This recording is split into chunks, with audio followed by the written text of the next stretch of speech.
आपको खबर दें, आईजी खैबर पख्तूनख्वा जुल्फ़िकार हमीद ने वज़ीर आला अली अमीन गंडापुर को ख़त में सूबे को हार्ड एरिया करार देकर पुलिस की तनख्वाहें बढ़ाने का मुतालबा कर दिया।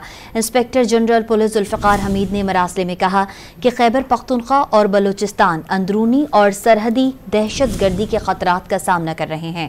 खैबर पख्तूनख्वा में पुलिसिंग इतनी ही मुश्किल और चैलेंजिंग है जितनी बलूचिस्तान में है।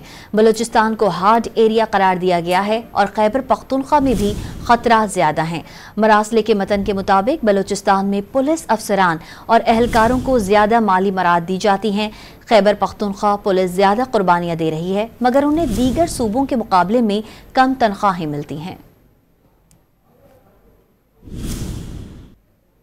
आपको खबर दें, आईजी खैबर पख्तूनख्वा जुल्फ़िकार हमीद ने वज़ीर आला अली अमीन गंडापुर को ख़त में सूबे को हार्ड एरिया करार देकर पुलिस की तनख्वाहें बढ़ाने का मुतालबा कर दिया।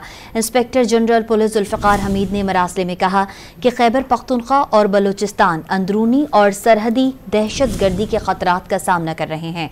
खैबर पख्तूनख्वा में पुलिसिंग इतनी ही मुश्किल और चैलेंजिंग है जितनी बलूचिस्तान में है।